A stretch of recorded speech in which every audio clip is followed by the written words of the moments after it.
বাংলাদেশ জাতীয়তাবাদী দল বিএনপি ঘোষিত রাষ্ট্রকাঠামো মেরামতের ৩১ দফা কর্মসূচি জনগণের কাছে পৌঁছে দিতে ময়মনসিংহের ভালুকায় অনুষ্ঠিত হয়েছে এক গণসমাবেশ ও লিফলেট বিতরণ কর্মসূচি। বুধবার বিকেলে উপজেলার রাজ্য ইউনিয়নের জামিরাপাড়া এস.এম. উচ্চ বিদ্যালয় মাঠে আয়োজিত এ সমাবেশে অংশ নেন কয়েক হাজার নেতাকর্মী ও সাধারণ জনগণ। উপজেলা বিএনপির সাবেক সিনিয়র সহসভাপতি আনোয়ার উদ্দিন আহমেদের সভাপতিত্বে এবং উপজেলা বিএনপি যুগ্ম আহ্বায়ক অ্যাডভোকেট মোহাম্মদ ওসমান গনি মল্লিক মাখনের সঞ্চালনায় প্রধান অতিথি হিসেবে উপস্থিত ছিলেন বিএনপি জাতীয় নির্বাহী কমিটির সাবেক সদস্য ও উপজেলা বিএনপির সাবেক সভাপতি ফখরুদ্দিন আহমেদ বাচ্চু।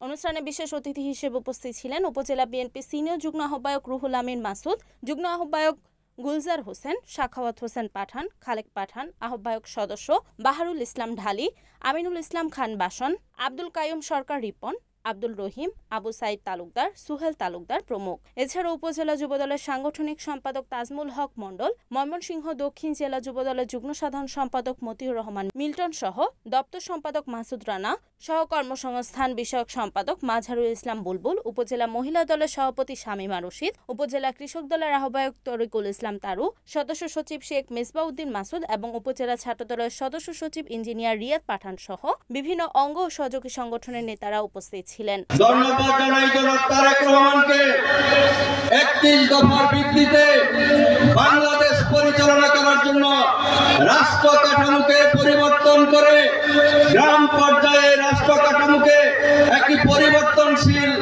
রাষ্ট্র হিসাবে গঠন করার জন্য সন্ত্রাস মুক্ত, মাদক মুক্ত গণতন্ত্রের এক অতন্ত্র প্রহরী হয়ে যিনি বাংলাদেশ পরিচালনা করবেন সেই আমাদের প্রিয় নেতা জনাব তারেক রহমানকে। আমাকে যখন যে দায়িত্ব দল থেকে দেওয়া হয়েছে আমি বিশ্বাসের সহিত আন্তরিকতার সহিত নিজের জীবনের ঝুঁকি নিয়ে আমি দলের পক্ষে দলকে উঠে তোলার জন্য আমার জীবনের সর্বোচ্চ চেষ্টা করেছি।